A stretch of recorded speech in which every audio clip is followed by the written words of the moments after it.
Yo, what is going on, everybody? Happy Saturday.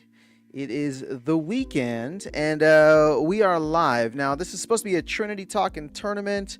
It's just me for right now. We'll see. Hopefully, the others are able to join in. But we do have a tournament starting in less than 15 minutes, which means you can still register and you can now check in. So make sure you go ahead and do that. It is a alpha and beta ghost card tournament. So we're using some old cards here, some classics. And it is pretty much free. I think it's like 1 DEC. If you need 1 DEC, let me know. I'll hook you up. And the rewards are a week-long delegation of cards from the Rebellion set from the one and only Lorcus. So make sure you give him a thank you. Hopefully he'll be able to come through. He said he'd be a little late, so I'm not surprised, but I have not heard from Tails. I hope all is well with Tails. Oh, there's Tails. Yo, what up, Tails? How you doing, man? Was just talking about you. What's going on, Aftersound? Happy weekend. Happy weekend, man. How was the pack opening? I just saw some of the highlights. Looks like you went heavy, man. Yeah, we opened a bunch, and we'll see how it works out with survival mode here. So you're clearly enjoying survival mode and see the long term. Well, I shouldn't say long term viability, but the opportunity here right now. Yeah, I mean, there's definitely an opportunity. I mean, how long it lasts and at what level, we'll have to see. But some ROI is better than zero ROI. That's the way I figure it. So we'll take advantage of it and see what happens. I mean, there's a lot of, I'm still adjusting stuff strategy-wise and account-wise, trying to get it optimized. Like I don't really have the time right now to play it manually, which would be ideal. So XBot is not ideal. It surrenders a lot and it does weird, goofy things when stuff gets on cooldown. And I think I lost at the end of the season because I forgot to shut it off. I think I lost like over 1300 rating because it kept running battles with no summoners. I had no just a bunch of surrenders for like 20 battles or something silly. So don't want to do that. Definitely don't want to do that. So seems like Siler needs to tweak some things, huh? Yeah. Fair enough. What did you think about the LAN 1.75 announcement? Seems like we're getting quite a bit next week. Yeah, I mean, it's good. I mean, I guess we can wait for Lorcus to hop on to talk more about all this stuff. But yeah, I mean, I think it's a lot of good news, a lot of stuff happening. Obviously the Dave McCoy thing, I saw your post on X as well, which is good. Good to see. Have you talked to him? You should. I have talked to him, obviously, previously. I haven't talked to him recently just because I've been super busy with a bunch of other stuff. But I have it on my list of stuff to do. But yeah, I mean, I thought that was really good news for the game and the community in the future, which is nice. Yeah. You talked about LAN, you talked about survival mode, we talked about Conclave Arcana, and we're going to see the rental market change here with seasonal rentals and stuff. So a lot of moving parts. It's going to be interesting to see when the dust settles where the asset prices are and SPS and DEC lie. But this is all good news, I think, in the grand scheme of things, all coming together. And I think what I'm most curious about, two things. One is this, we've got nodes. We didn't even mention nodes, validator nodes coming live. Those are live. Yep. But what I'm curious to see is what the remainder of the roadmap looks like for Splinterlands in 2025. Yep. Outside of land. That's going to be interesting because we know the development lead time is, takes a while to get things delivered, which is a smaller team. So I'm curious to see what that looks like for the remainder of the year. And I'm still curious what kind of game loops and mechanics they introduce for land to make it so that land is not just a cost and a burden, because, we have limited valuable rewards currently in land. It's basically just SPS, which is not a great reward pool, to be honest with you, for the cost. Now, if you're doing all this DEC liquidity pool transfers and stuff for wood, stone, and ore and everything else, grain, what is the reason to do that? Basically, are we going to have revival potions to sell? Is there going to be some use for research? Without some type of in-game benefit or tangible benefit, it's going to be hard to convince people to not use their cards in survival mode, for example, than on land. So I'm curious what the plan Yeah. is for that, because I haven't seen that necessarily. I hear people talk all the time about, oh, you need buildings, you need taxes, you need salt, you need all this stuff. But it's like, why do I need all this stuff? Why do I want to go through all this There's mental got to be an end gymnastics? game, yeah. Yeah, There's got to be something. There's got to be something of value, whether it's in game, right, or financial value that drives people into it. absolutely. My hot take for right now, just kind of thinking through this, I think revival potions are going to be a bust. Whether they're developed on land or not, I think they're going to be a bust. Cards are infinite. Like we're just going to keep getting more and more cards over time. So I think people will play to what they have, and maybe you'll get a couple people who are like super competitive, and so there will be some revival potion usage. But I don't think it's going to be nearly as high as whatever the team might be anticipating. So Depends on the cost, I think. Just you're like with right, maybe. energy, just like with energy, there's an arbitrage opportunity for energy costs to purchase energy with Glint, for example. But it's going to be keep in mind, if it's going to be a free market, which it should be, right? People make it on land, then it's just going to be simple supply demand economics. If Well, people, it could be a bust for sure, because if the yeah, cost is more than people are willing to pay, like let's say the cost of energy is X, right? And you hmm, need to spend X amount of Glint, which is some kind of extrapolated real world value to run energy to whatever. And then there's no leaderboards and stuff, so that kind of equation is a little wonky right now. But yeah, if you apply that to revival potions, right, there's a cost in cards, DEC, and taxes and whatever else to create a revival potion. If exactly, that yeah. revival potion for the top players generates, 1,000 SPS, well, then obviously the cost could be quite high. But to your point, if the rewards stabilize and more players come into survival mode or more bots come into survival mode, which I imagine, that could be a possibility because there's no wild pass gating it right now. It's just the cost of the rentals or the actual cards, which is significant, by the way. I mean, I it's yeah, significant. it is significant, but I still think that they need to gate it with the wild pass. I think you should get a 2-for-1 if you buy the wild pass. You get wild format and thing, because otherwise, like you fall into the same trap, right? Where people could just buy a ton of cards, especially right now for super cheap, and then essentially earn and farm from the system forever.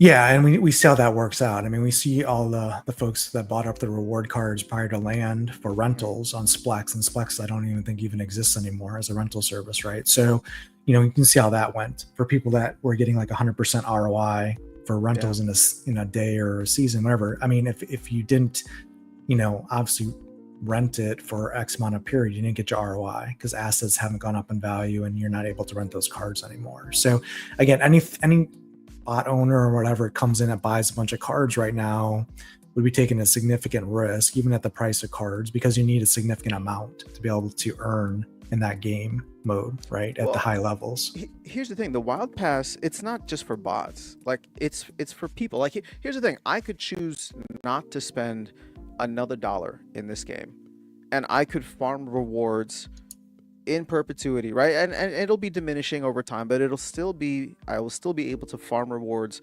from survival mode until the end of time, right? Until and unless it gets changed or Until gated. it's not funded, yeah.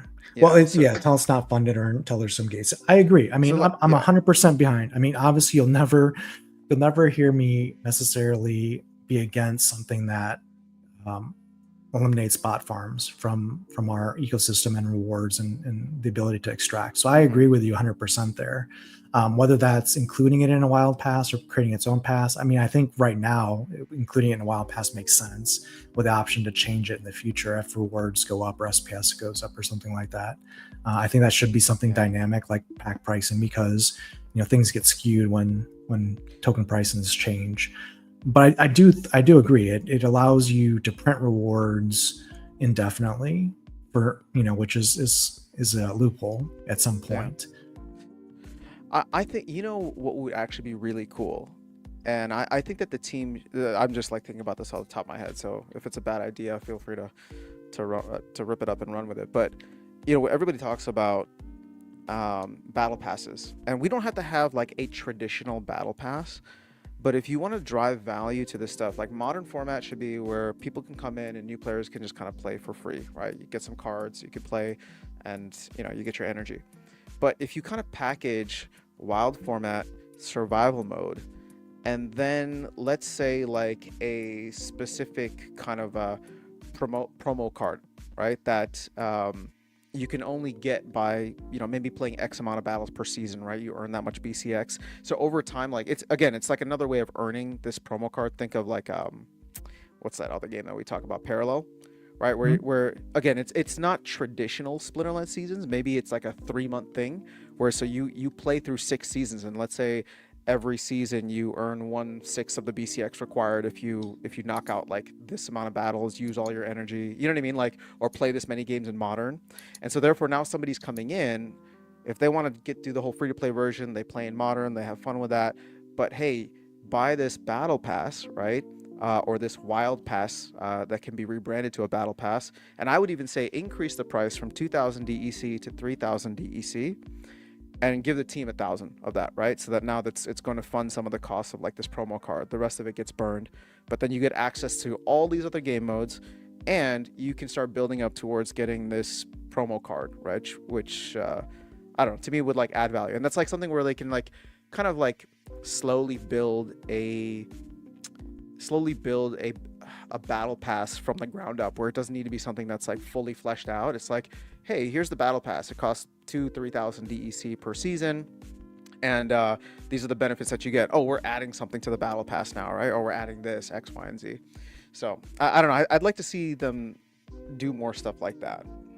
Yeah, I agree. I think that makes sense. I know Matt's always been quick to discount the player base and the costs or the revenue from a battle pass based on that player base, if it's only $1 or $3 or whatever, or even if it was $10 or whatever.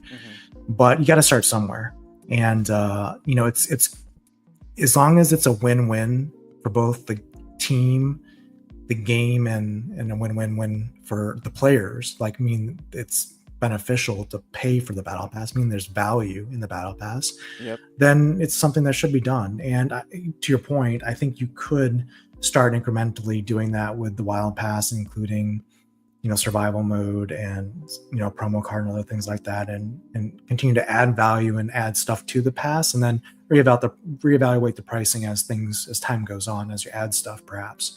Yeah. um You could always do it like the parallel way, where it's like if you don't get the battle pass, we'll call it. If you don't get the battle pass, then you get your normal glint amount, whatever it is. But if you do get the battle pass, then you get whatever like glint you would have earned that season. You get this kind of special glint, we'll call it. Like remember DECB, we'll call it glint B. But glint B can only be used towards getting these special like promo cards. You know what I mean? In a special well, like I mean, whatever. you can make it simpler. You can, because what parallel does is it gives you a rebate as you complete the battle pass. So Oh, let's that too. Yeah. so they give you glint back basically, as you not 100% of it necessarily, but they give you, as you complete it and you play the game, you get a refund basically of that glint. So it's a Oh, discount basically. shoot, guys! The tournament's gonna start in a minute. Make sure you check in. Should be any second now. But there's Are a you? lot of stuff that can be done, and this is why having Yeah. Matt focused on the game, focus on things like Card design. Yeah. land and card design and battle passes. This is where he's a mad scientist and can go to work Yeah. and hopefully do some great things, and Dave can take care of the Yeah. the Well, operations. so and this is like this is why I was really trying not to overhype anybody about like my comment yesterday, because it's like it was just a good conversation with Dave in the same way that I'll have with you, where like obviously he's the COO, but it's not like we were talking about what the team's actually going to be working on and all that stuff. But there was something he mentioned, and I hope he doesn't mind me saying it, but it was just kind of like his analysis, where Splinterlands has historically only focused on the premium experience of the game. Whereas like a lot of games, especially in Web 2, will do it the opposite way, right? It starts off as a free to play, and then it offers some kind of premium experience. But Yep. Splinterlands is like only a premium experience, and now there's been this like slow shift, and he's going to come in and try to really help push that, where you're gonna filter down, right? And you're seeing that with the free to play experience added here, is to really focus on actually being able to bring in the tens of thousands, hundreds of thousands of people, right? The folks that just want to have a casual experience with a game and slowly level up and not pay $10,000 per set. Yeah, and I think it's important. And I'll give you an example of another Web3 project that just launched yesterday that I think is doing that well and having that balance of kind of Web2 mass players that can come in and Oh, play this for is the one that free. you tweeted about? Yeah, Raven Quest. Yeah. Nice, nice. I Yeah, mean, tell me. they had global launch yesterday. I think they had over 50,000 users slam the servers at launch Wow. trying to get in. And not all of those, a majority of those are just Web2 users playing for free. Many of them don't own NFTs or land or any have put any money into the game. And that's the point. There's tens of thousands of users waiting to get into the game because it's a game first, right? And they can potentially earn by playing the game. But it's available to the masses to come in and it's accessible. Yeah. They've got Android coming out and iOS on the horizon. But the point is I know a lot of people just in the guild that I'm in Raven Quest that dump thousands of dollars on either land or Raven cards that are ascendable, which are mintable on the blockchain. And there's a whole bunch of collector's rewards where they'll give you like a physical card, signed, one of one in a case mailed to your house if you pull like an epic or a legendary or mythic, version of the card as part of their, marketing budget. And that's for the collector, and people that want to pay thousands of dollars to try and land one of those special things. It's there and it's available. It's not required, but it caters to both the premium collector whale and then obviously those that are just Web 2, the masses. And that's what Splinterlands ideally should get to. And they should learn from other projects that are doing things like that and having success and looking at ways to incorporate those types of strategies into the game. I agree, man. I think that there's just so much opportunity. I haven't looked at Raven Quest at all, obviously, but I don't know. I think that there's some really cool things that they can do. Yeah, Raven Quest is a lot of fun. It's an MMORPG like Ultima Online or RuneScape. So if you played any of those or any familiarity with those, it's like that, but it's Web3 version, and it's pretty impressive. I think it's going to be probably a top 3 web project for Web3 gaming this bull cycle. So cool.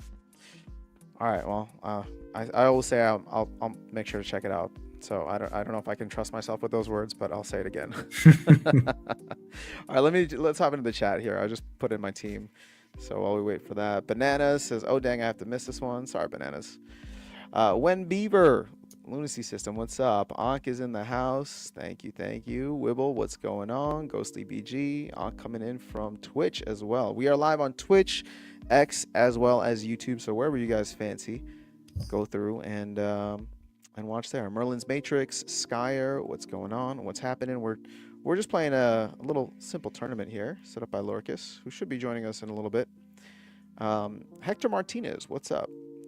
Vlogging says, the bankrupted Celsius network that for a long time was threatening to sue me for withdrawing my own crypto, yesterday suddenly decided to pay me back 2K what was left there. All right, cool, man. Yeah, I mean, I don't know. A lot of people lost money there, myself included. So glad you got something back. All right, so Supreme Victory says, playing Raven Quest as we speak. Wait, so what's the game like? Oh my God, what? It's an MMORPG. It's not super fancy on the graphics. It's more like a Zelda type graphic style because the game is super huge and large and in depth. And so from a graphic perspective, for them to get it out, they have to use, lower res graphics than, traditional like Baldur's Gate or something like that, which would take a huge studio and many years to develop. But the content and the progression and the crafting and skills and the marketplace and everything is super, super detailed. So if you like, those type of World of Warcraft type games with an economy, actually what's attractive to me is just the in-game economy for play and earn from a marketplace perspective is super complex, like Splinterlands land or Splinterlands card and rental economy. So if you like that kind of stuff and managing and building, yeah, it's cool. And it's very social. It's very guild based and it's, you get online, you play with a bunch of buddies and you go in voice chat and you do a bunch of stuff and you coordinate things like guild battles or crafting for your guild mates or, trade pack runs or whatever. I mean, it's very, there's always something to do. So if you value your personal time don't start playing this game, basically. You know what was funny? I'll dig into more of the stuff with that I was talking about with Dave yesterday, because we were talking about like what attracted us to the game. Like it was never actually the game itself. Like I remember first coming in and being like watching the auto battler and the cards just bouncing off of each other, and like I was like, that's it. Like oh, I just pick my team and then I have to watch and see what happens. That's kind of boring, right? But what made me stick around was I liked the complex economy around the game. And then for him, he was talking about the fact that he really liked the collectability of it, right? He can't come from like a TCG background, understands all that, and so um, it's cool to see there's like different elements that bring people into the game that has nothing to do with the game. So even though I may not be big into like MMORPG, if it's got a cool game economy or collectability type of thing, there's a lot of promise there. Yeah, it's definitely interesting. And this is one of the challenges, and we talked about this before, that Splinterlands and all Web3 projects have in the current environment, is there have been a lot of teams cooking and developing in the bear Hmm. market, and they're starting to launch these games. And the number of minutes or hours that an average person has available to play a game with life and, you know, family and work and gym and everything else, right? Um, is limited. Like it's, not Yeah. a large amount of time.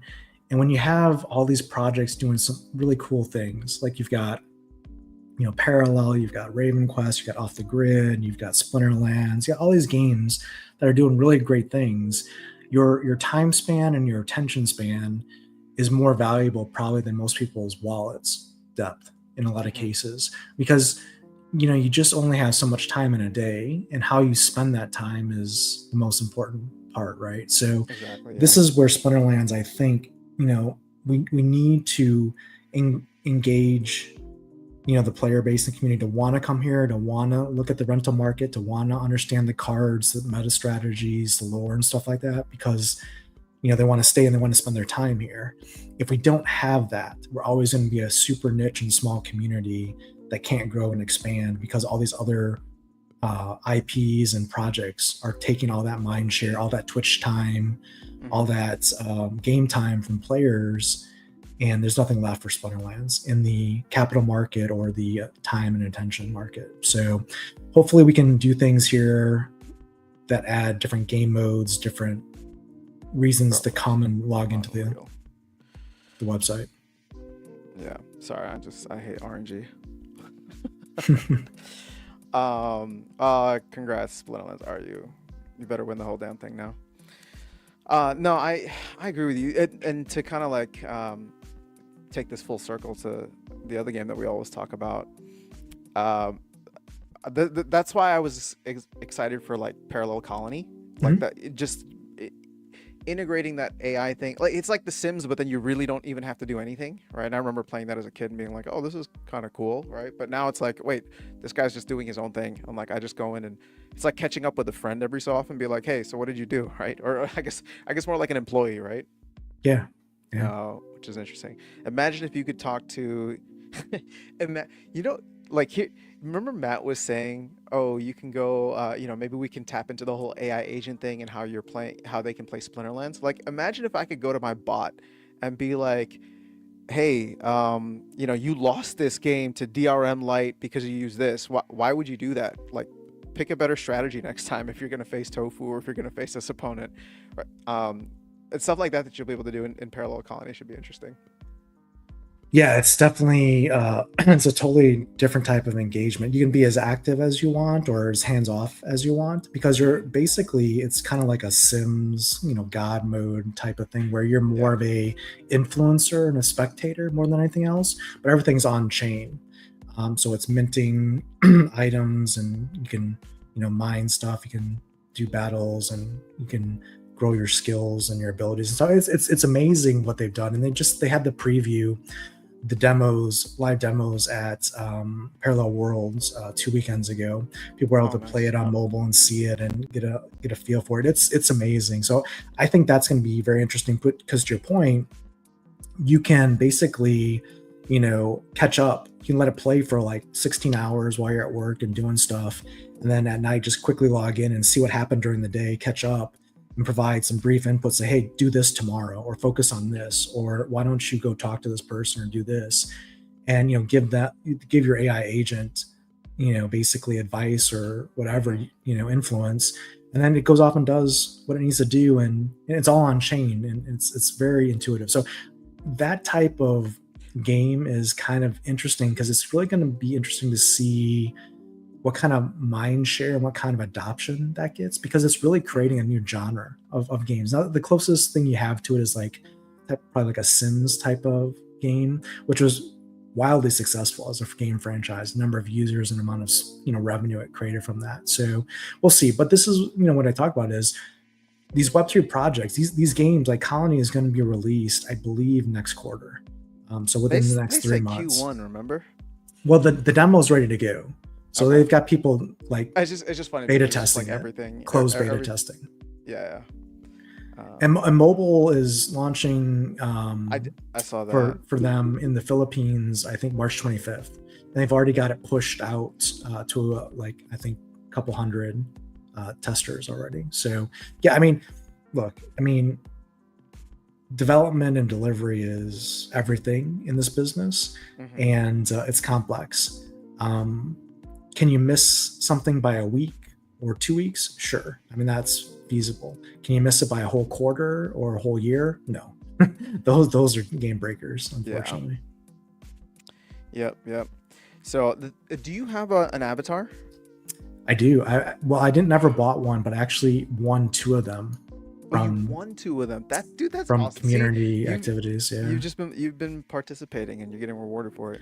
So I'm holding on to some ETH, and I'm pretty much done with ETH at this point. Not that and again, I'm not even gonna get into the whole ETH is dead or not. I just don't care to hold it. So I was like, should I buy Prime? Should I buy SPS? Or should I buy an avatar, or a combination of them? Yeah, if I were to stack rank those 3, personally, not financial advice, I would stack Prime, then an avatar, then SPS, because looking at the multipliers within the near term, obviously avatar prices will go up when Prime goes up and when Colony is released, but with the prompt token for Parallel, you're looking at a huge boost here still this month, which could see did Prime come out at $20 or something like that? It hasn't. They haven't done anything yet. Something. Yeah. Okay. Yeah. Well, see. So the thing is, if I'm buying an avatar, I'm not even looking at that as an investment. It's just okay, am I just gonna turn the ETH that I bought into something that I want to play with, right? And then the rest of the ETH will either go into Prime or SPS. But to your point, I have a ton of SPS already. I have a pretty good bag of Prime also, but it's I can average down, especially with this dip. Lorcas is here though. Lorcas, what's going on, man? Sorry, let me go back to the tournament. Just had some snow, so sorry I'm late. We were on the mountain. Having a good time. No worries, man. I already got knocked out in the qualifier round because I don't know a lot of these alpha and beta cards, but thank you for putting the tournament together. You are welcome for screwing you up. That's what I do. Well, no, it's fun. We talked about this last time. It's fun to switch it up because I'm forced to use cards that I just didn't know that well. Yeah. And it simplifies the meta a lot. I remember when I first logged in to create my team, or not logged in, but when I got into the first battle, I was like, whoa, there's only 2 rows of summoners. This is nice compared to the ghost card challenges and the training that I've been doing, where it's just this gigantic list. It's way better for my smooth brain than trying to deal with all the cards. And then I was like, wait, should I be using this card with weapons training? Oh wait, there's no weapons training. There's no martyr ability. No force field. There's no force field. Okay, let me work with what's here. So much easier. Looks like we had 29 players check in today, so thanks guys for participating. Well, Lorcas, Tails and I are warmed up already, so I want to give you a chance to come in and share any and all thoughts. Before you do that, though, let me just get caught up in the chat because I'm sure we're going to get into a fun little deep dive here. Keegs is in the house. Oh no, my bot thinks it's a good time to play. Supreme Victory Studio says Splinterlands needs more game plan. Oh, game, plain and simple. Joffrey says, what happened to Thursday night tournaments? This month is busy for me Thursdays, specifically, and just nights in general. So hopefully we will get back to that in April-ish. But for right now, we're just trying to find times when we can. So I appreciate you guys for being flexible. That includes Lorcus and Tails. Thanks, guys. That's great. Make it sound like it's your fault. Also, there's at least one time when I just forgot to make the tournament until Thursday morning. So it's definitely me too. It's all good, man. It's all good. It happens. So, but yeah, Lorcus. So, I mean, there's been a lot of announcements lately. I don't know where you want to start. I'm sure you have opinions one way or another, but what's been on your mind, Splinterlands related, good and bad? I guess the good. It's exciting that there's a new CEO. I think I have made my opinions known on how execution has gone, and so having someone that's going to be overseeing that, I think, is good. I can't say that without saying I'm very disappointed that we still have Matt as a CEO. To me, he hasn't shown any of the skills required to be a CEO, and he's a creative director, and he should know that that's his role at this point. And the concern I have is that the CEO is still likely to be overruling the COO, and the CEO that we have has not shown any aptitude to make good decisions in that role. So that's concerning to me. It's definitely better than we have now. Yeah. If we want to call him a C-suite person that's focused on actually getting shit done. Have you talked? But we didn't do ourselves any. No, but we haven't No? done ourselves any Okay. favors by keeping the CEO with Matt. Yeah, I mean, I think people, I don't know, to me, it seems more like a title thing, right? Where it's just, Matt, I mean, he's a co-founder of the company, so I think it's CEO, but I don't know how, you're right. He's going to get final say no matter what on all this stuff, but it'll be interesting to see the dynamic between him and Dave, just because. And he shouldn't now, that he's a founder, and that's the right way to think of it. And this game left startup mode a while ago. And it's time to leave the founder behind. He should still be involved with the company, but he shouldn't be in charge of it. This happens to big companies all the time. It happens to companies that are going from startups. This company made that transition from startup to not a startup, in my opinion, when they launched a DAO. When they launched a ton of new companies off of it, they left the startup land. And this founder wasn't cut out for a corporation. He's cut out for a startup. And this isn't one. It hasn't been a startup in years. And to me, that's the mistake. He wants that title, but he needs to go start a new startup if he wants that title. It's the wrong title for him here because he doesn't have these skills. And even worse than not having the skills, he doesn't seem to have the will to learn the skills. And that's problematic. So maybe he'll just use this as a title and stay out of the way and let things happen that are better. But when you have a CEO that's shown that they don't know what it means to be a CEO, and they stay as a CEO and just put another C-suite person, it's not a solution. It's a step maybe in the right direction, but this could just be the ultimate frustration for Dave because he tries hard, but he's just overruled by the person that's made bad decisions already. So I don't know, good and bad. Well, I mean, again, yes, this could go either way. I will say that I think it's very much a step in the right direction because at the very least, we now have somebody with operations experience in Matt's ear, somebody that he respects, somebody that the community respects, right? He's been around for a while. We all know that he, has hopefully the best interest for the game in mind, and at least he'll have Matt's ear. Whether or not Matt listens, I mean, that was always going to be the wild card. But I think when any and all criticism like what you're bringing up or things like that come in, his words, meaning Dave's words, will carry a little bit more weight just because it's he'll know how to express those types of things and be able to bridge the gaps, whether it's between different teams or Matt or whatever the case is.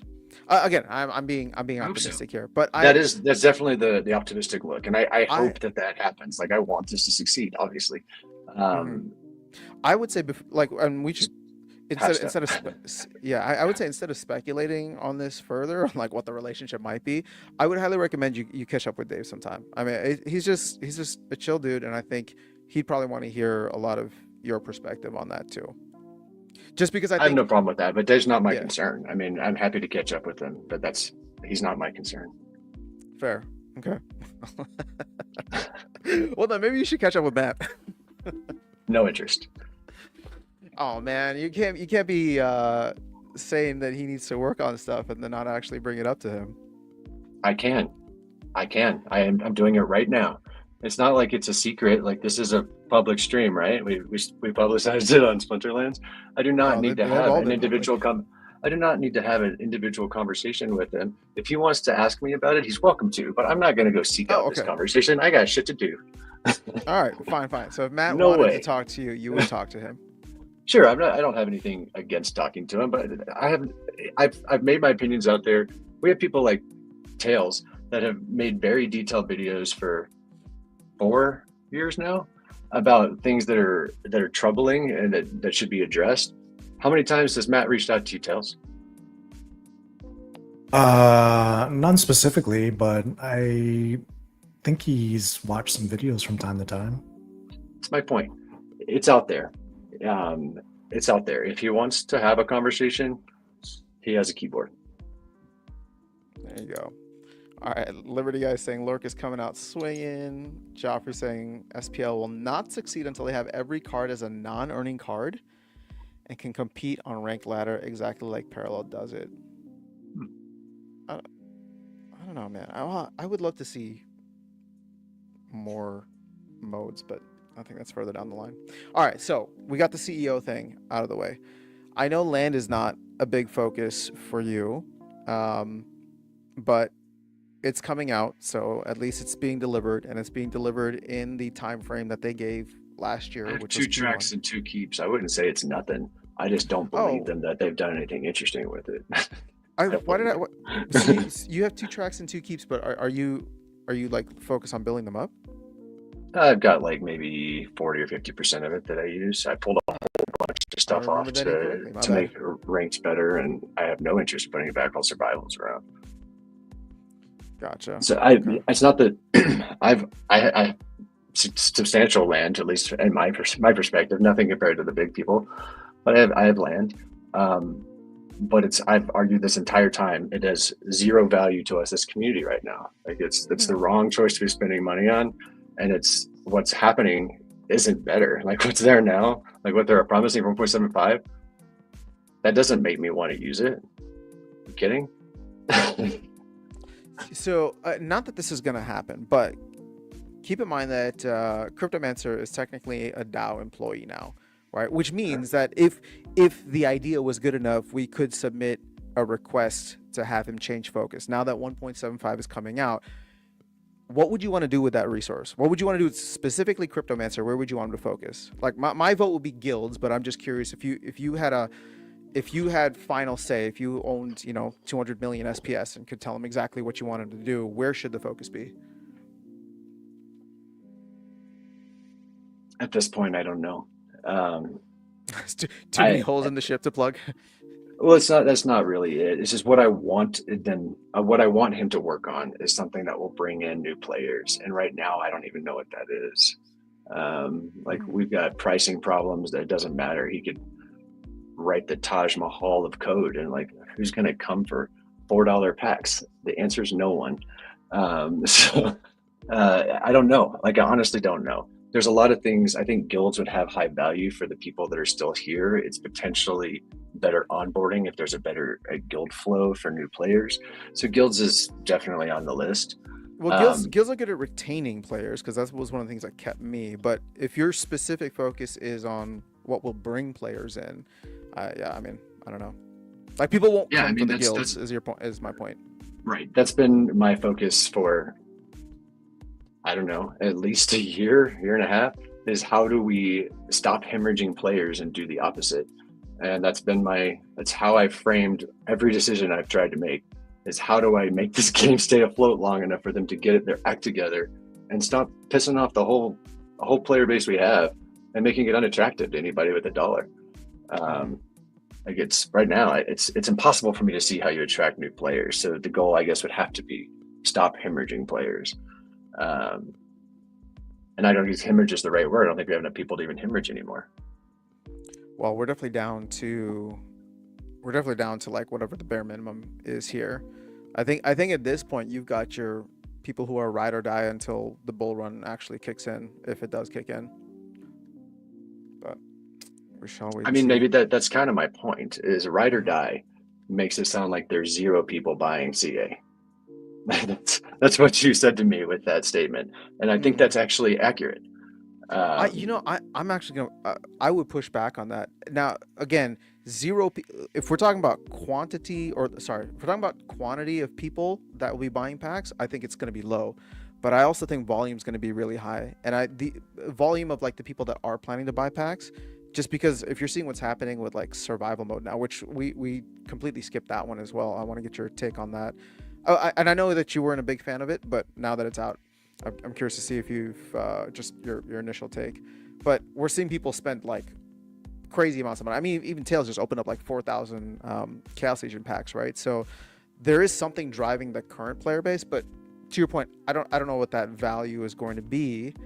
And I'm still actually a little bit worried, honestly, where it's just like, I think people might be overestimating the amount of demand that's going to come in for Chaos Legion, just because it's like, not everybody is going to be buying a ton of these like Chaos Legion cards. Like, people will have enough to satisfy their survival mode needs, but we're still going to need more people to come in to actually soak that up.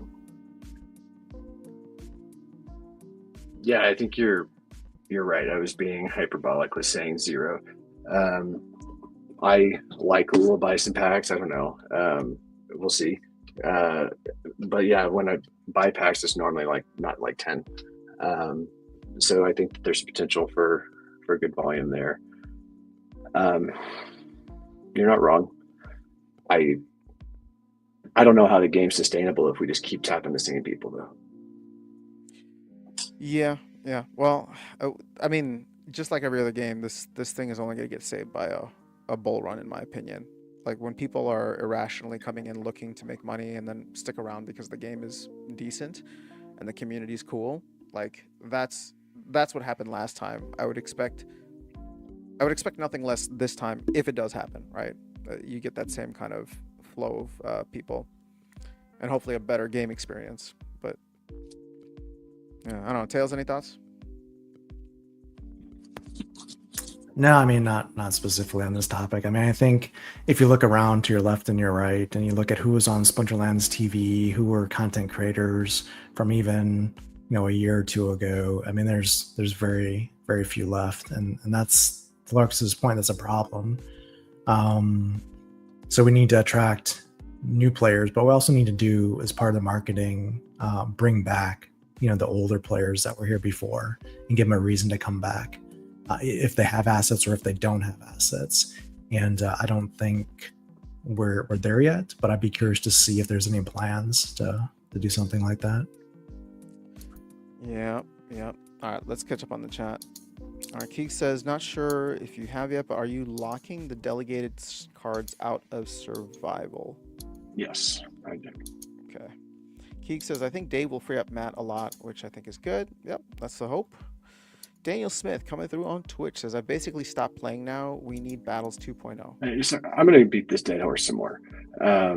It's great that Dave is going to free up Matt, but to do what? Like, what is the CEO's job? He doesn't need to be freed up to do the CEO job. He needs to be freed up to do the creative director job that he's not taking. So this was kind of like the warning that I put out there, because I mean, I'm happy that Matt's going to get some stuff off of his plate, and hopefully he'll be able to focus on the product design thing. But the fact of the matter is, whether like Matt can design a ton of stuff, he can sit down this weekend and design like every aspect of every element within the game. We don't have the resources to actually bring that to bear, right? They're not increasing the amount of devs that are there. So I to your point, I think it'll still be slow going. He's going to free him up to focus on like designing stuff out, but it's going to take a while. Since when is that a CEO job? Like, what am I not understanding about CEO jobs? I mean, I think you're getting hung up on the title thing here. There's like less than, I don't even know how many people are on the team, but again, I think it's a CEO in name or in title, not in. That I am very hung up on the title, because that title has been, whoever's holding it has been the person making bad decisions for our ecosystem for years. Like, there's been 2 of them. They've both been bad. So yeah, that title means something to me because the people holding it are the ultimate decision makers, and they have shown they're not good at it at a game at this scale. Like they were fine as a startup, but when it left startup land, both of them were way out of their depth. So yes, I am hung up on the CEO title because they are not doing it correctly. They're not doing it at all. Is actually the problem. Well, They're just not doing that job. there's and this is why I guess I'm not getting hung up on the title, because even if the titles were correct, the dynamic could still be completely off, right? Like Matt could have stepped down, right, in title and said, "Hey, I'm gonna move over to product design or lead product design or creative director, whatever, or not creative director, whatever it is that he wants to focus on," and Dave will come in and he'll be CEO. But if behind the scenes Dave is still bending to Matt's will, right, like that would make you happy on paper, but under the surface, it would still be the same dynamic of what you're What saying you're right now. arguing for is what I said earlier: is that this is not a startup, and the founder should leave. Well, That's actually what it sounds like you're saying. I'm not even arguing for that. I'm just saying that this is the reason I'm not getting hung up on the title thing, because like whatever their titles are, it seems more just like a placeholder, or like a in name. We don't know what the dynamic is behind the scenes. I'm trying to hypothetically paint the picture that you wanted to see, which is Matt stepping down and giving Dave the CEO title. But I was saying that they could have done that. I mean, they still could do that. But if behind the scenes, Dave is still going to Matt for final say because Matt is the founder or the co-founder, right? If that's like the kind of agreement behind the scenes, then it wouldn't really change much. You know what I'm saying? Oh, I 100% get what you're saying. You're making me more depressed about it. It's not making me feel better. Basically, you're Wow. saying we're screwed either way. It doesn't matter what his title is. If he's associated with the company, he's going to make bad decisions, and people are going to keep deferring to him. That's what I'm hearing. Well, I'm not saying that that's what's going to happen. I'm saying that that could happen. So therefore, I'm not going to get caught. Like the underlying dynamic of whatever it is behind the scenes is what's important. And that the thing is, we don't know what that looks like, right? We just don't. So whatever the titles are front facing, I guess that's why I'm not getting caught up on it. And I'm just saying, like, whatever will be, will be. It's not like we can change it, right? Even if the titles were reversed, it could still be the same dynamic that we fear. So, No, we can't change it. But changing it's not really been my goal in a long time. Like there is no changing this. Like all we can do is complain and hope they listen. Like we have no say in this. We're just along for this now, and I'm complaining because nothing has gone well. But there's no changing.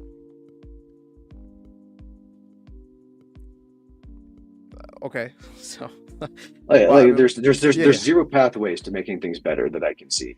Like we have a CEO that ignores everything except the biggest stakeholders, and the biggest stakeholders are running the DAO.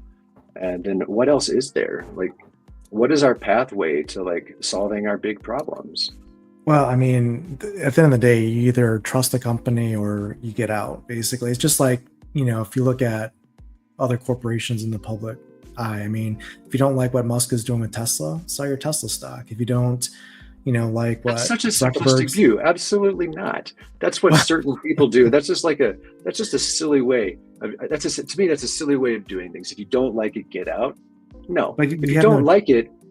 like it, complain and try to get it to change. If you actually care about it, like I don't give a shit about Tesla stocks. Sure, if you don't like it, and you're just holding it for an investment. Sure, whatever, get out.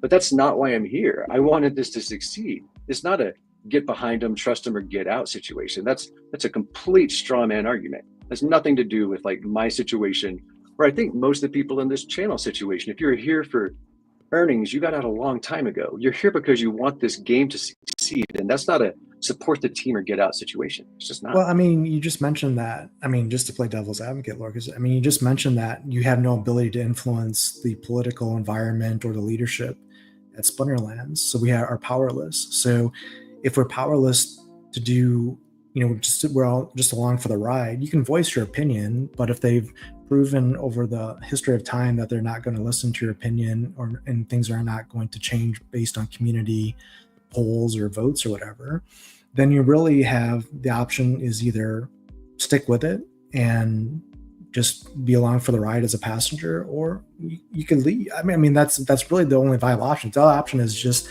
to complain and be miserable. But I mean, I mean, that's not great either. Yeah. So I mean, there's so I agree with actually both of what you guys are saying. Like to Lorcas's point, right? Like I hate the idea of just like, oh, if you don't like it, then sell your shit and leave. like that has been so pervasive since like even like both Aggie and Matt have said that to a certain extent, right? It's just like that we're trying our best, we're doing what we can, and I think it's great that you can decide to sell and leave, but at the same time, where Tails is coming from is the fact that like, dude, how long are you gonna bang your head against the wall? Like just Until I'm done. Until I'm done. That's what it is. Do not tell me to get out. Do not tell other people to get out. I will stop banging my head against this wall when I feel like it. I don't feel like it, so I'm not stopping. I mean, I don't think either of us are telling you to get out. It's just the idea of, and what it's a very pervasive argument that people are like, if you're so upset, why don't you leave? And first of all, I agree. I don't. Most of you guys have never seen me upset, so you have no idea what my limit of upset is. And second of all, if that's the strategy, we would have no one left, because it's been bad for a lot of people for a long time. We do not want people doing that. I promise. That's part of the reason we're in this shit now, is because we convinced some of our loud complainers that they should leave instead of continuing to complain, even to the point of kicking them out of Discord. It did not make us better. Just didn't. So yeah, I think it's a bad argument. Are you talking about the Mav chat realignment? No, I mean, that was whatever. I don't care. Map chat was toxic. It's more just kicking people out instead of allowing them to voice what they think is a problem. It has been really, really rough for a lot of people. So trying to convince everyone that they need to always be civil with their comments, probably not the best solution. Should give them a spot to vent. There should be a limit. But I don't think we found that limit in any sort of reasonable way.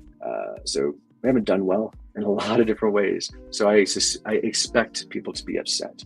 If people aren't upset, then I think they aren't paying attention, or they've sold themselves on something that may not actually be true.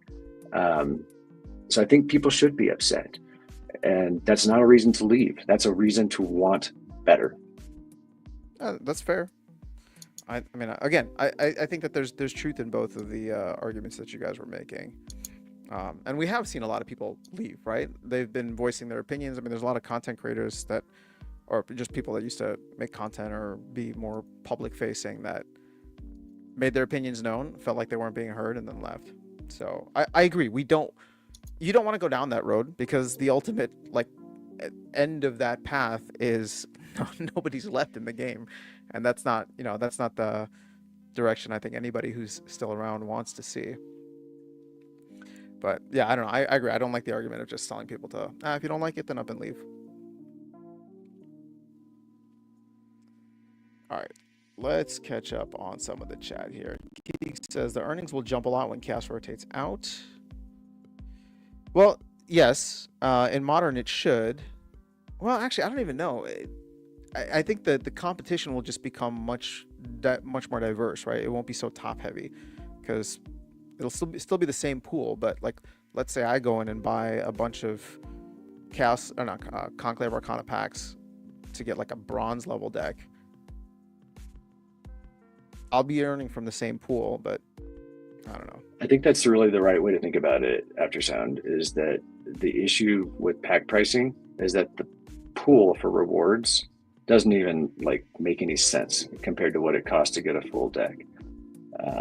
Like you could earn a huge portion of those rewards and not even come close to making any sort of ROI on the deck. So you basically are requiring your deck to keep all of its value for it to not just be a total loss to buy a max deck. It's about to get worse with Conclave Arcana if you think about it. I mean, it all depends on how much Conclave Arcana can push the value of SPS up.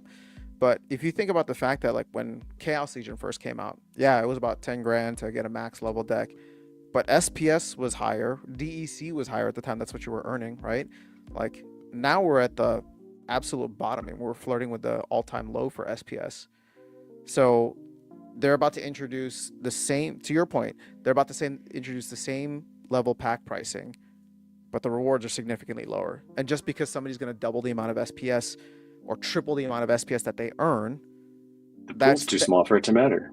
Well, it's just like I could triple the amount of SPS that I earn, right? And let's say I go for, that would mean essentially the price of SPS in that hypothetical scenario, it goes from like zero point 0.6 to 1.8 cents, right? And I'm just talking about like the overall dollar value of what I would earn would be triple. So it'd be the equivalent of a 1.8 cent SPS. Well, guess what? I mean, 2 years ago when Rift Watchers came out, SPS was at 9 cents. So like it's still down significantly.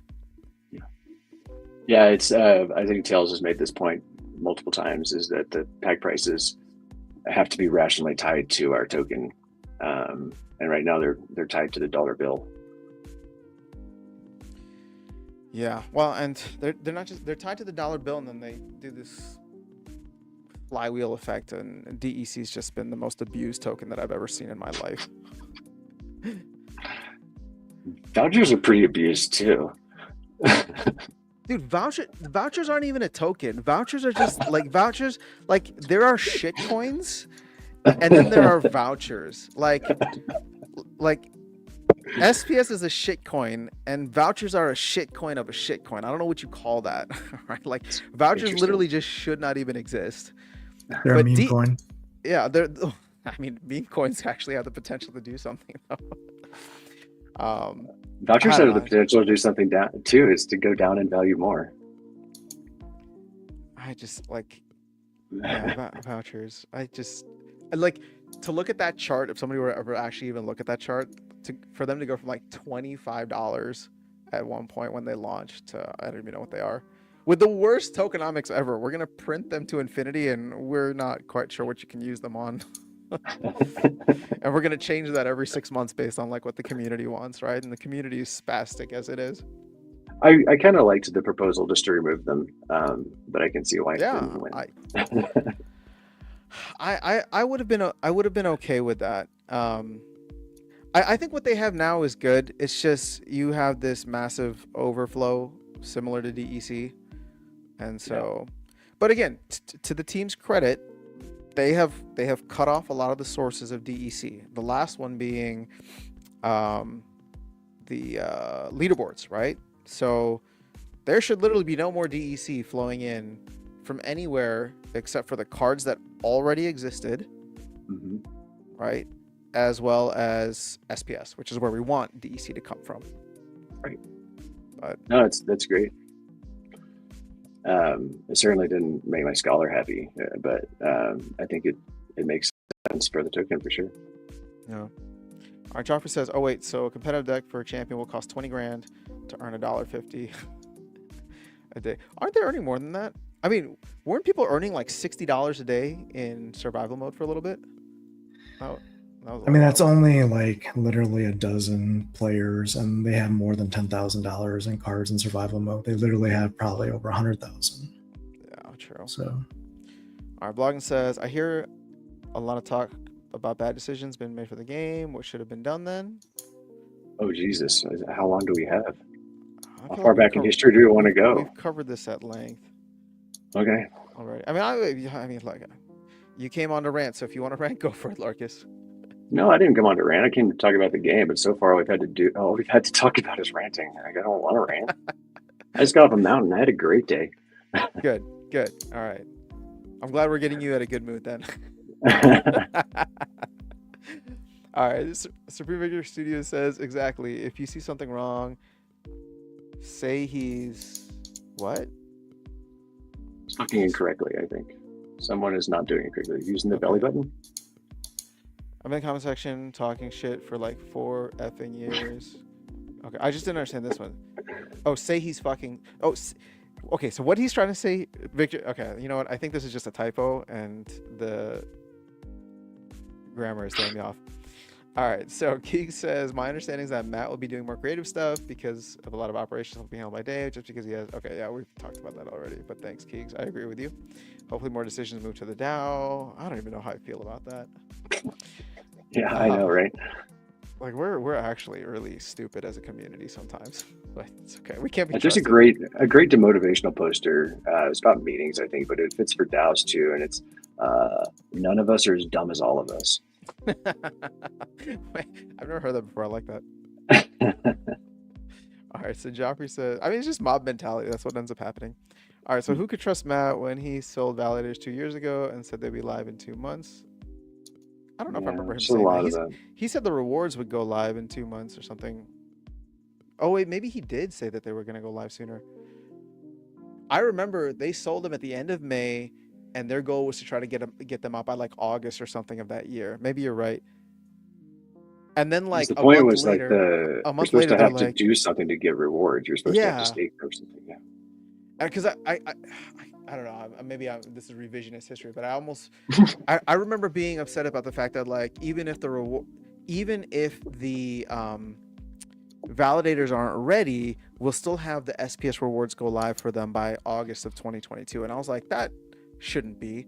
And then a month later, they came in and they pretty much like doubled down, and they're like, actually, not just that, we're also going to give you vouchers and pretty much double the inflation rate of vouchers every day for this. And I was like, wait, that came out of nowhere. You didn't have to do that. All right, Keeks, I think you got the time. I hope you can give it a bit of fresh eyes and see how it flows. Wait, what are we talking about?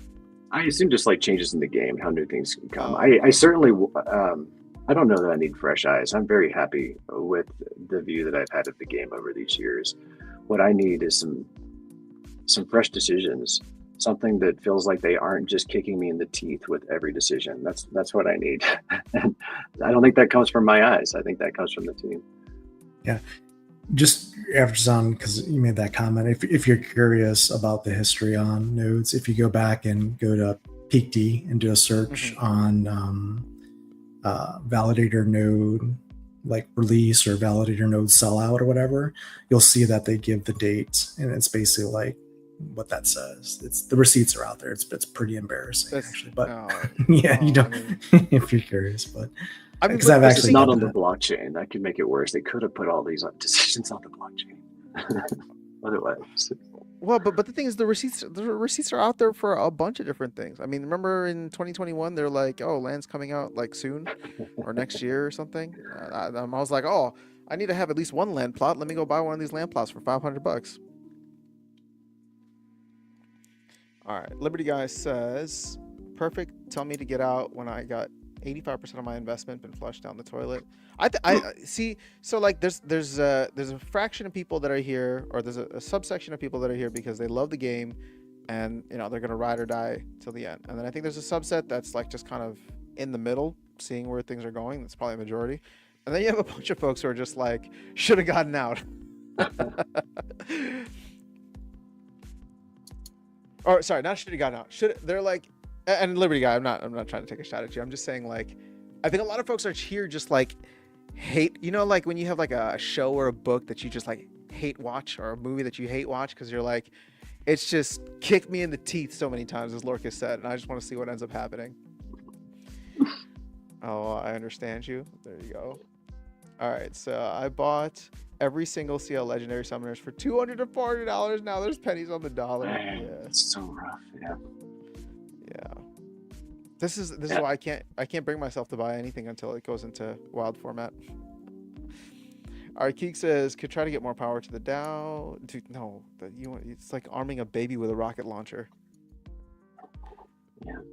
All right, Liberty Guy says I regret not dropping out when Darkest Night left. But the thing is, Darkest Night didn't sell anything.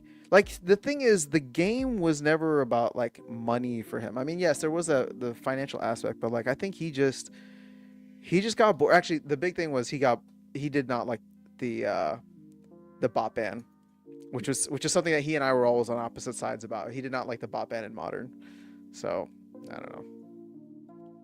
But like I tell him, I'm like, you should probably go in and like check on your land or something, or just like harvest, because you probably haven't harvested in 12 months. But he's like, nah, I don't feel like it. So Sales says if you think it's going to zero, better to get 0.15 on the dollar.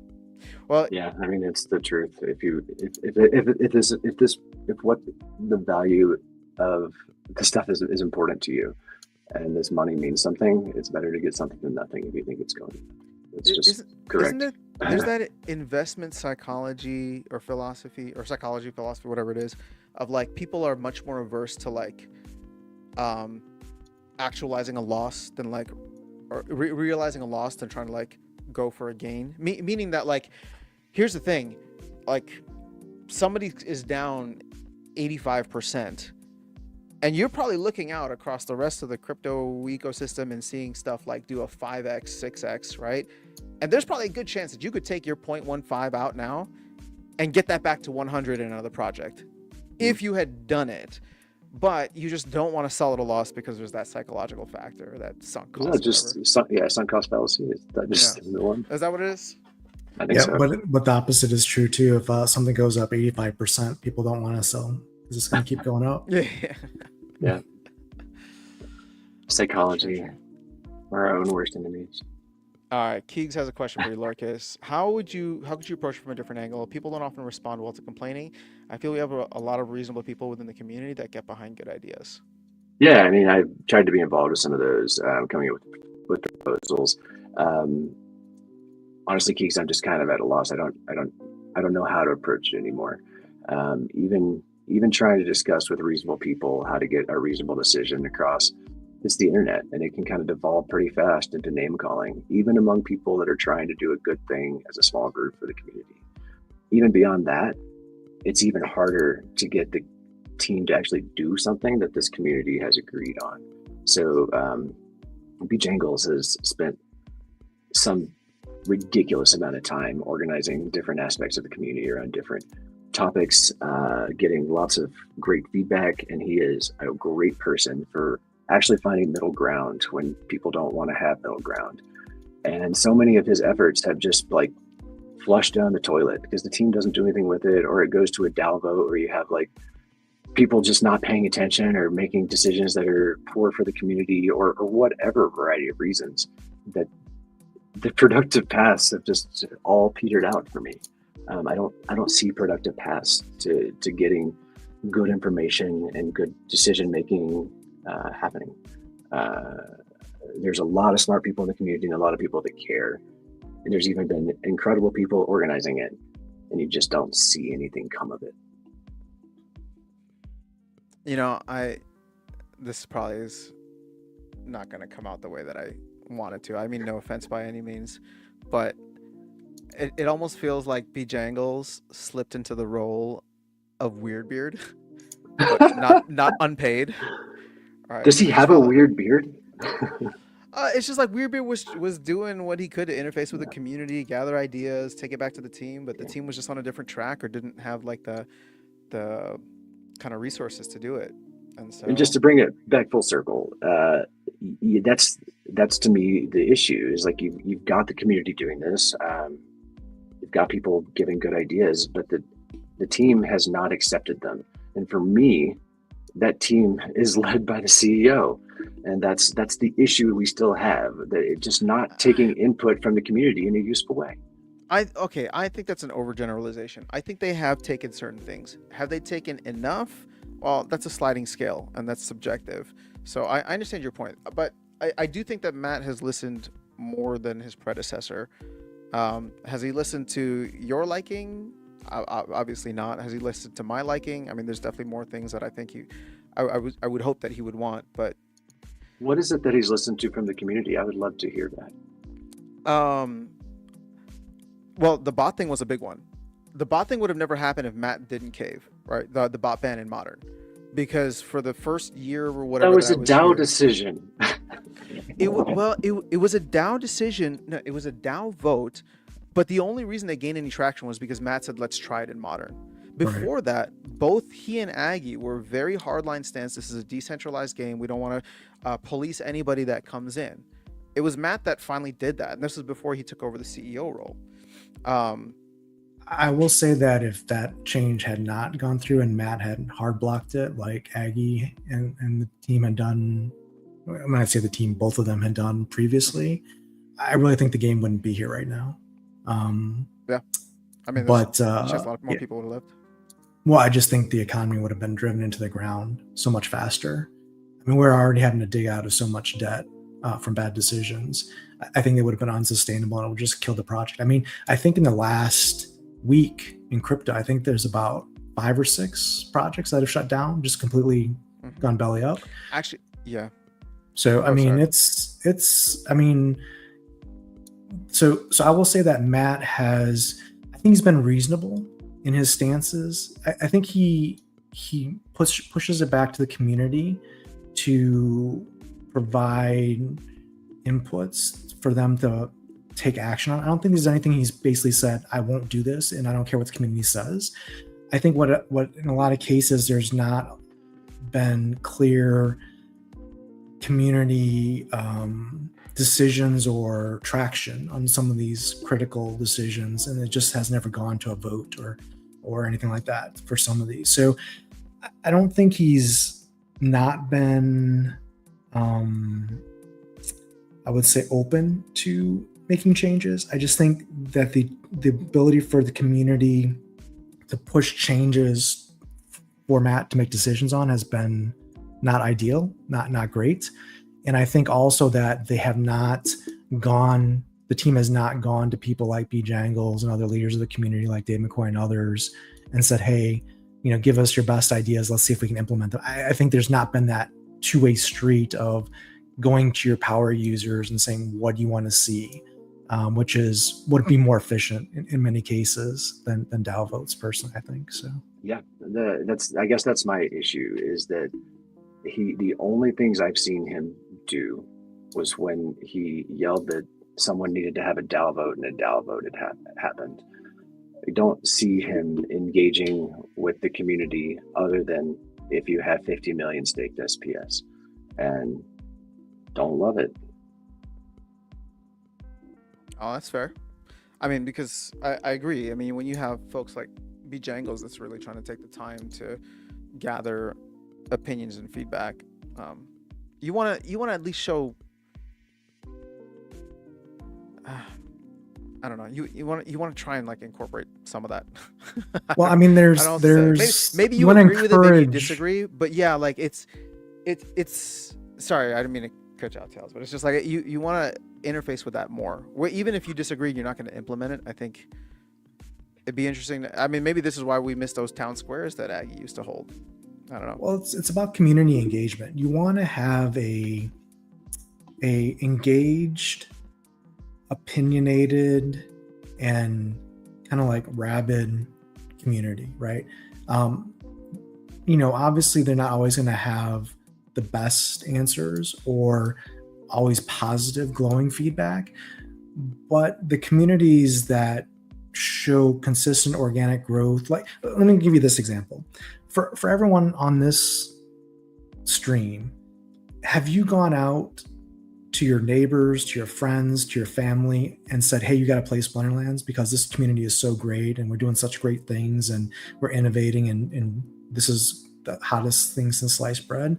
Probably not recently, right? And that comes down to people feeling engaged and listened to and at least heard to some level. Now, obviously, I think you nailed it. It's been 3 years or 2.5 years since I told someone they should come play this game with me.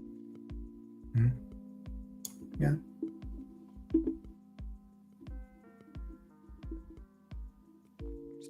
Was that all you had, Tails?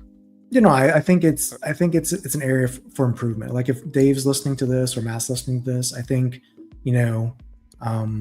it's something that should be looked at. And obviously you have to put guardrails on it, and there's limitations to what you can do. But I think for whatever reason, either there wasn't enough cycles or there wasn't enough concern or it just wasn't a priority. That hasn't happened, and I think because of that, there's not a lot of extra goodwill running around the community necessarily. I mean, I will say that the tone of the community on X and in general with a lot of these changes is positive. I don't want to discount that. I think that's a lot of good traction that's happened in the last weeks and months. But for a long time, it was a pretty deep void. So I feel like these live streams are the most bearish content out there, but it fits. Papa Bear's back, so, or at least Papa Bear streams are back. All right, Brazen Blake says, love the game, but burned out on all the bad decisions. I think this captures everything in a nutshell. Supreme Victor Suzio says, love the game, but... Yes. Keeg says, I feel like you just got to give the change at least a few months to see what happens, and complaining about speculation about how it goes isn't helpful for the community. Is Well, it? I'm not sure. Like I think Dave needs to know what's expected of him, and he also should go into this with his eyes open. Um, I think complaining is exactly what this community needs. What would help the community more? If someone else needs someone else to promise them a token price that's unrealistic. Maybe you need some more false promises. Like what does the community need besides complaining? Because I don't see anything the community can do besides complain right now. Otherwise it's just false positivity and like blowing ourselves for the fucking pleasure. Like I don't understand. mm-hmm. Brazen Blake says the team has too many dreamers and not enough realists. Keek says, I think if we put in more guide rails and give more clarity, I feel the DAO could work a lot better. Oh, there's no doubt about that. And here's the thing. I mean, I'm kind of like poking fun at the community, but the truth is that like DAO voting and all this stuff is still in like infant stages, right? Like I think Splinterlands has actually one of the more mature DAOs out there compared to a lot of other ones that I've seen. But that's still like, I don't know, we're still figuring it out. We're still putting the guardrails in place, as you say. On the Bjangles thing, he's got the community testing in place. You can't expect everything to be a bit every time, and he's learning a lot and getting more through. He also had a hand in Dave as well. Oh, I didn't know that. Cool. Brazen Blake says, this is the first time in months I've tuned into anything Splinterlands. Well, Brazen Blake, thanks for coming by. Hopefully, it's the start of something awesome. All right. I do have a hard stop at 4:30, so we got about 30 minutes left. We're in the semifinal round now, which means, at the very least, we know more than half of our top 10. So, It's only the Usujin. top 5 with cards this time because the list is smaller. Oh, nice. Okay, so then Ilwa, I know you've been here before. IWLWA. I don't know. I'm not going to try to say that again. You are number 5. So let us know what you want. And then Monster Tamer, Nitro Rage, Samji, and Keegs. You guys are all battling for the top spot, but I would take a look at the list if you don't mind ahead of time and just kind of get an idea of what you want so we can get those out to you. Yeah, the list is far smaller now. I removed the cards that were beneficial to me the most for survival. Yeah. I mean, but it's been helpful for you, man. Yeah, I guess that's the one thing we haven't talked about yet is survival. Yeah, let's double back to that. What is there a question or do you want me to go on it? Okay, I guess I was leaving it open-ended. I know that this is something that you weren't particularly looking forward to, but now that it's out, what is your opinion? Does it disappoint exactly like you were expecting? Does it disappoint more, or did it surprise in any way, or a combination of those? It's horrible. It's horrible. It's just a terrible idea. Yeah, I've got the numbers on what my account was able to make on this, and it's more than it's made in a long time. But for what? Like, does this help our community in some way that I'm not fathoming?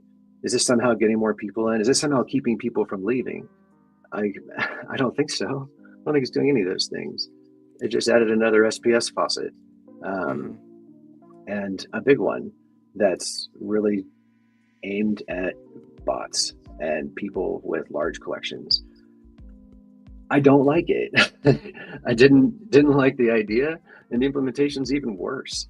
Like, it's just a massive hose of SPS at a few accounts.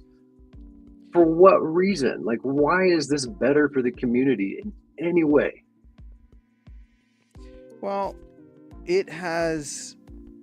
The only thing it has really impacted, in my opinion, is card prices. And which were already too high.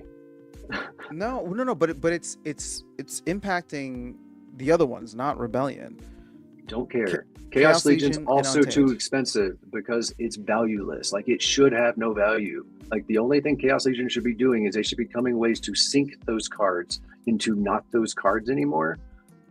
Trying to get people to use them with their bots is just stupid. Like, who cares how much that card is worth? Make it actually have value some other way. Oh, awesome. Yeah, that's not the goal. This is supposed to be a game. causing economic activity is like a non-metric to me. Well, but okay, you're asking what it's doing for the community. So my Is that the response, community to you? Is huh? economic activity? Well, so here's the thing. Okay, so you can look at this from two ways, right? It's causing economic activity. So for the community that values that, it is increasing the value of certain assets, making cards more scarce. How much impact? I don't know if it's going to be significant. But here's the thing. It offered a game mode that people are actually excited about. Now, how many people, what type of impact? I don't know. But it's causing people to spend money, right? So from a game perspective, from a Game Boy perspective, right? Like people are enjoying it for what it is.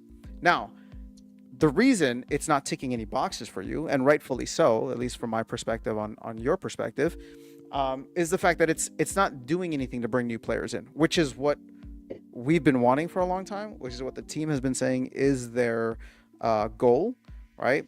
And sure, I can actually probably swing a pretty good argument that this is indirectly helping to make it more enticing for new players to come in, not because of the mode, not because of the cards themselves or the rewards, but simply because you need to clean up the game economy and specifically the card economy in order for people to come in and see that the cards are holding their value. So this is like a one step back to take two steps forward is the worst way that I could say that. But I understand your criticism.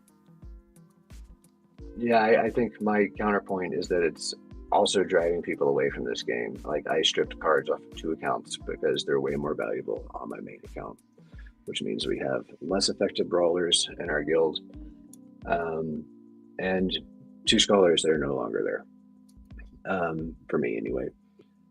So you're not scholaring your account in modern? Oh, I'm scholaring Lorcus. I'm not scholaring my other accounts. Gotcha. Okay. And that's the opposite of what I want for this game. I want there to be more people that want to play this game, even if they can't buy the cards, and want to come try it out with other people's cards. That's what I thought was going to be cool about the rental market, and it turned into just a bot feeding frenzy. So this change is the opposite of what I wanted to happen to the community. All the things that you're talking about that is good for economic activity, I'm glad that it's happy for people that wanted that. It's hurting us, and the people that couldn't afford this game in the first place, now less of them get to play, and our guilds that were struggling to fill enough people with enough cards, it's even worse now. Gotcha. I'm trying to think through like some of the second order effects of that. The thing is, you've actually made cards more scarce. So in 2 ways, right? So obviously with the way that you were scholaring your accounts, you're pulling everything back. It's all staying in your main account, which means these cards are not floating out with other accounts, which I understand. It's not bringing the players that used to scholar those accounts, but there's also less cards available because now they're getting sucked up into survival mode, which is doing a much more effective job than land, in my opinion, of actually syncing cards. The other way that it's doing it is like, look at this. You used to delegate cards, like more cards out every week. You're not doing that because it's much more effective for you to go get this stuff. So I don't know. I don't know how to measure that, right? And I don't know even how to measure how good or bad it is. But there is an impact happening. And I guess I don't feel confident either way. I think it's a really bad one. Yeah. I think it's trading. It's like pumping up Chaos Legion value at the expense of everything else you can possibly think of. But so many people left because Chaos Legion lost its value. And so raising it half a cent, like raising it this tiny amount is suddenly going to get people back. That ship has sailed. People that got burned on Chaos Legion, you're never making them whole again. You're not even making them like 10% of whole again. Like that's just a place to throw your current development down a hole. It's done. It's gone. It's burned. Like do something way smarter. Like we talked about sinking Chaos Legion cards into making land workers. That would have made sense. Like you wouldn't be opening up an SPS faucet. The only reason that it's more effective sync for cards than land is because the rewards are insanely higher. Like, how are you going to make any SPS on land? 1 bazillion cards? Like, you can't do it. Like, you can make a ton of SPS in survival, and that's why it's sinking cards, because the value is stupid for things that you already owned. Well, so here's the thing though, and I don't I mean I actually agree with your perspective, but I'm going to play devil's advocate and give the counterpoint because it's been given to Please me do. when I make that argument, right? I looked at Chaos Legion as a lost set. I called it the lost set, the land set, right? Like let's just forget about it and move on. But I had a lot of people in my comments and whatever coming in and saying, if Splinterlands does not even attempt to try to preserve the value of Chaos Legion, why would a new player come in, look at Splinterlands essentially just being like, we screwed up and you know, sorry, y'all got screwed. We're moving on. Buy this new set. Why would a new player come in and buy that new set? And I think that's a valid counterpoint. So People again, did. That's what Rebellion was called, right? oh, that came in Bot Rebellion? I mean, not at the same clip as Chaos Legion. And to take this way back to Tails' point earlier about the bot ban, you know why I think that bot ban saved the game, Tails? And again, I'm agreeing with your point, but the direct impact of that bot ban, because it happened like, was it August or July of 2023, followed shortly by Matt taking over as CEO, followed shortly by the release of Rebellion. All of that happened within a couple of months, like maybe 4 or 5 months. And I think that you had a lot of folks that believed, even if they couldn't see it yet, we didn't know the results, but they believed that that change was enough and therefore bought enough Rebellion packs. I mean, half the Rebellion packs that were purchased in the first 30 days during that pre-sale, right? Then the other half were sold over the remainder of the next year. So people came in and essentially funded the team for another year to get to whatever point that they needed to be. So when we talk about that modern bot ban saving the game, that's how I kind of look at it, right? It gave people just enough fuel to be like, you know what? I am going to go heavy into Rebellion. And now we're hearing a lot of those same folks may not want to go heavy into Rebellion, right? Or into Conclave Arcana. So we'll see how things play out. All right, congrats to Keegs. You made it to the finals. All right, we're still waiting for Monster Tamer and Samji to see who's going to join you. All right, so Keegs says, we talk a lot about what's gone poorly. Keegs, man, you're killing it. You're in the championship and you're like most comments today, which is awesome. All right, we talk a lot about what's gone, multitasking at its finest. What's gone poorly in the past. How can we talk more about how to move forward better?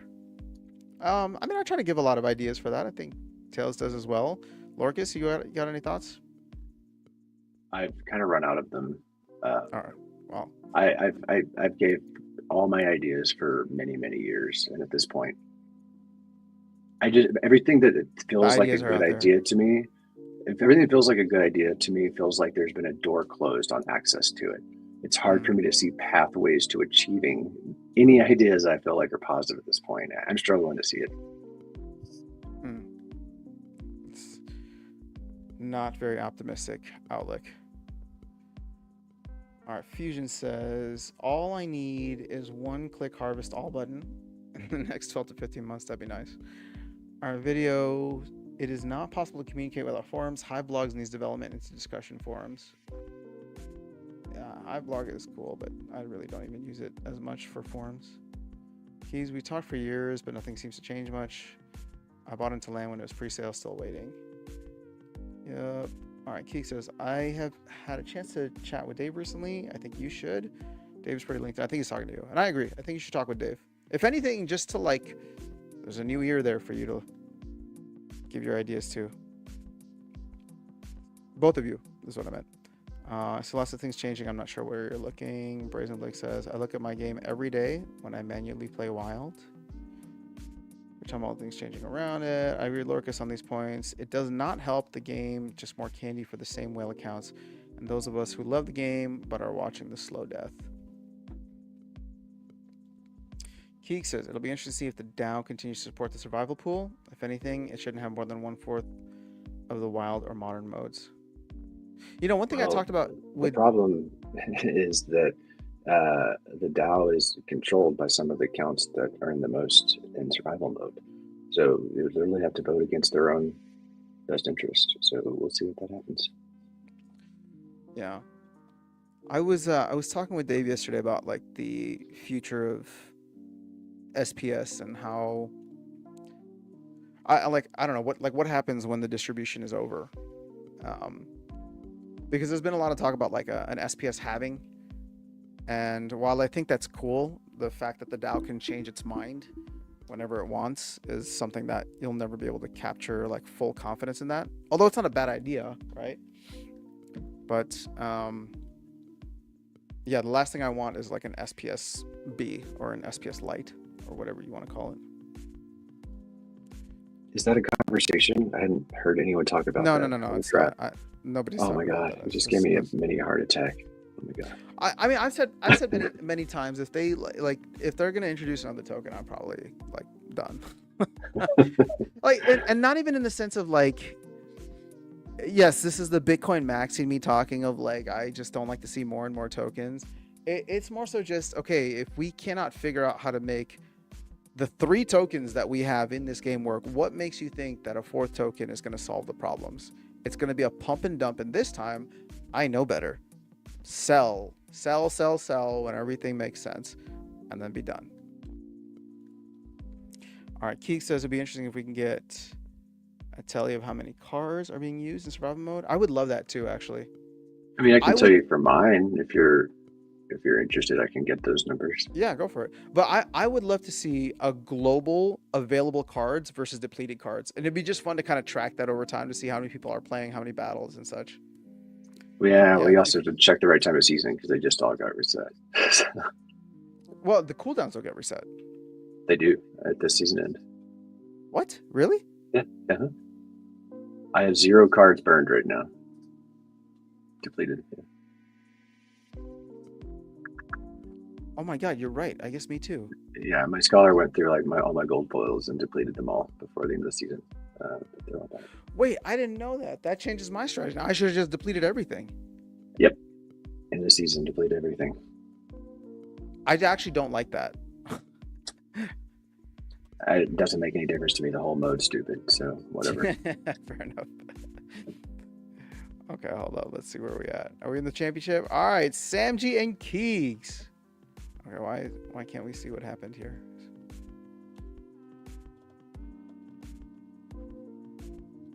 All right, so because I got to run in less than 15 minutes. So Monster Tamer and Nitro Age come through. Monster Tamer, Nitro Age, and Ilwa. Go ahead and let us know what you would like for your delegation. What's up, Disgusting Splinterlands? Pomp, what's up? They should increase the burn value of the new set and distribute energy based on collection power. You know, that's interesting. So that is like the only other counterpoint or counterbalance to tying card value to SPS is just raising its deck value, deck burn value. Like, I don't know. I hadn't thought about that at all, but it's interesting thing to at least think about for the next few days. It's a good thought experiment, but I just think that we're too far into the system to change it.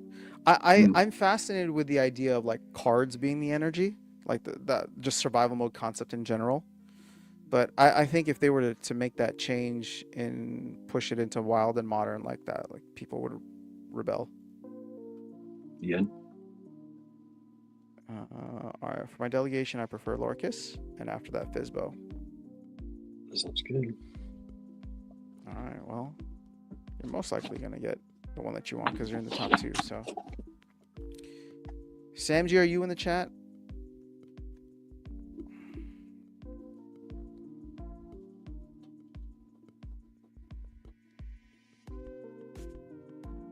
Oh, the way that these battles go is probably going to take a lot longer than 13 minutes. So, Samji, let us know what you want too. Keeg, Samji, Monster Tamer, Nitro Age, Ilwa. Hit up because we got about 10 minutes left and then I got to bounce.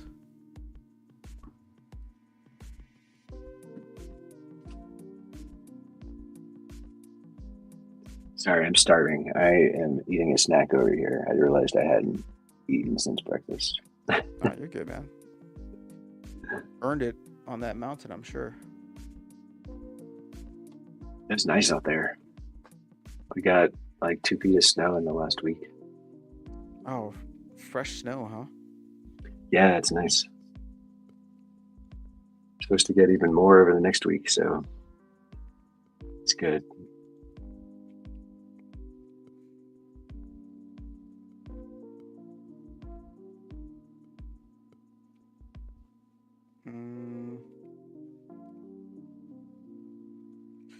Yeah, how many cards do you have available for delegation? Do you have any extras that we can give out to the chat? Oh, yeah, I do. Sorry, 1 second. I was not processing words. Um, let's see. Yeah, I think I have. Yeah, I have 12 total in the list, I think. All right, cool. Let's do this, and I'm gonna, I don't know, just to make it easy, because we're across 3 different platforms right now. So I'm gonna pick a number between 1 and 100. And you guys can throw your guess in the chat. And I'm actually gonna put that number in the private chat so Lorcas and Tails can see it now. And so it'll keep me honest. I'm not gonna change it based on when the numbers come in. So yeah, and I don't know, Price is Right rules or whatever. I don't care. Just whoever's closest, absolute value closest, you can get a delegation to, just for hanging out with us. Thanks for being here. In the meantime, while we wait for those comments to roll through, I totally lied. It's only 9 cards, not 12. I can't count. Sorry. Oh, that's fine. I mean, we're giving out 5 for that, so we got a couple extras. Yeah. All right, so video says if staking requirement were stable using HBD, then we would all be earning 15 to 20% consistently. When SPS spikes, it's staked anyway. If staking requirement was stable using HBD, I don't understand. I don't think I understand. Okay, yeah. Good. It wasn't just me. All right. there's. I'm not that smart though. I expect you to understand things. No, I'm not that smart either, dude. Oh God. I'm just really good at Tails, taking it. Come help me. Tails, understand this. What does this comment mean? All right, Pomp says cooldown for cards should only apply for survival mode and not other modes.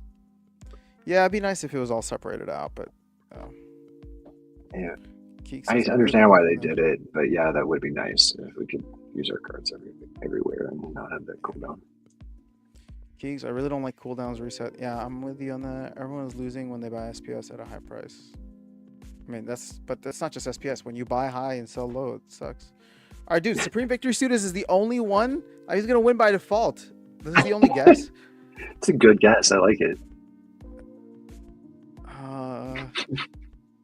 It says there's 39 people here, but nobody wants a card delegation. You guys are here just purely out of love for hanging out. So I guess, you know what? I appreciate that. It makes it seem like I'm fishing for comments, but I mean, if you guys don't want to comment, there's no pressure here. There's just a card available. Oh, there's another one. Me too. All right. Frank coming in at 72. You have to have cooldown reset for the rental cards to work. Oh, that totally makes sense, because otherwise it would mangle cards on the market that were seasonal rentals. They would be screwed for up to like 3 days, or I guess even way more if they weren't leveled cards. Well, then wouldn't you just skip those? Because you can see that they're like, when you go into the rental market, you can see. It's not about that. It's about the owner. Like the owner wouldn't be able to rent them out because someone had used them in survival on like the last day. Like you would totally screw over the owner renting them out. You're right. Like, it's just bad for everybody. I think Ankh nailed it. That's why you need the cooldown. You're smarter than me, and Ankh's smarter than both of us. Ankh did all the work there. Yeah. Don't give me any credit. Well, you understood what he was saying. So well done. All right, who won the first battle? Uh-oh, Keegs. Samji took it. I want to watch this one. Dude, this background is so intense. Aggressive. It's aggressive. It's very aggressive. First time I logged in, I was like, did my game just spaz out? Like the logo in the back I thought it was from the game. It just like pushed it in my face. I was like, is the stream still live? What's happening? No, this is just me being an absolute failure. That's funny. Keep it. Interesting. Okay, interesting. Oh, they're gonna get a lot of that reflect damage. Oh, but there's no amplify in alpha and beta. Uh-huh.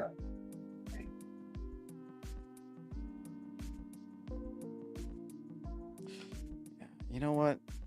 Oh yeah, I should have known better. There's nothing like a good magic spam in these old sets. that's the other change going live or just went live is their daily rentals are they're already kind of disabled, but they're getting killed this next week or something. Is that Yeah, right? yeah, on Tuesday. Yeah. Oh, Keegs is down 2-0. Samji can take it home with a clean sweep. Keegs, you gonna make it interesting? Keegs, stop chatting. Go focus on your games. No, I'm just kidding, bro. You've been really active today, so I'll give you a break. I helps sweeping most of my rounds to time chat. Oh yeah. Well, you've been killing it through the other rounds, but Samji has your number right now. 3 rhymes with we. What's up, Wibble? Currently feeling more enrages in the community for some reason. All right, only weekly rental soon. Sorry, season rental soon. Yeah. Is that Wibble's guess at the number? You know what? I guess so. I wasn't gonna take that. I thought it was like a nursery rhyme. Like kind of their is. own nursery. Yeah. Okay, so we have 3 guesses so far: 47, 72, and 3.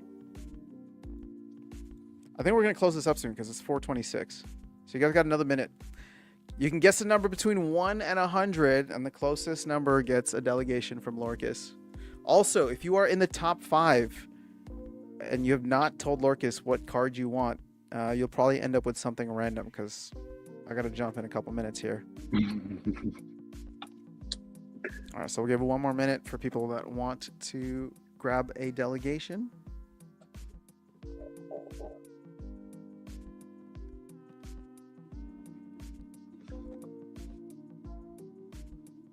Look at that, we caught up with chat. Things are good. That reminds me, I need to go move my deck out of survival enabled. Yes, that would probably be key. Mm-hmm. Extreme player 63 with a 63, of course. All right. All right, I'm gonna call it here. We have 4 entries. My number is Lorcas. You want to say it? So 35. There you go, 35. So our winner is Supreme Victory Studios. Give us that IGN and let us know if there's something on the list that you want. Otherwise, Lorcas will just send you something random. It's gonna be a K. I've got or Key. I don't even know how to say that card's name. I got 2 of them on there. So. K? Oh, Yeah. Kai. Kai, that's it. Yeah. It's a pretty solid card. I wanted it to be, and my scholar like never uses it, so I don't know if that means it's bad or if he just hates it. But dude, Keegs, you would have won. You were so up to date with the chat the entire time until when you needed to be. Sorry, we closed it already. But you win a card anyway because you're top 5. So pick your card. Hey guys, pick your cards. Samji, Keegs. You guys have like 2 minutes, and then I really gotta go. Is Samji in the chat? I don't think so. Monster Tamer, Nitro Age. I know Ilwa's been in the chat before, but I haven't seen any of them.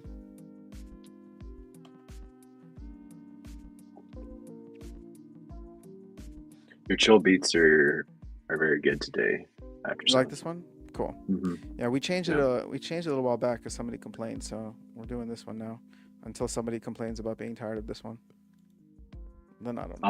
I'll just compliment it. It's very good. Thanks, man.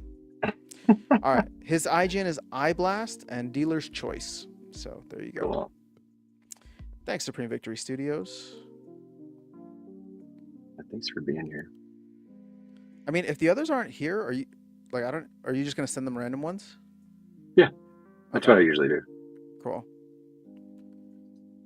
Yeah, I just go Do you have any other extras or no? Yeah. I mean, I'm just thinking for the people that participated, send one. Absolutely. To Wibble. Give me some IGNs. Yeah. Okay. Okay, so Frank and Wibble, give your IGNs, and then I'm gonna hop off of here. Oh, and Extreme Player 63. I think that's his IGN too.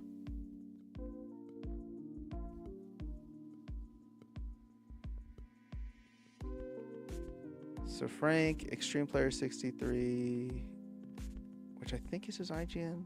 Yeah, it's showing up as a real one, so I'm delegating. Okay, there's Monster.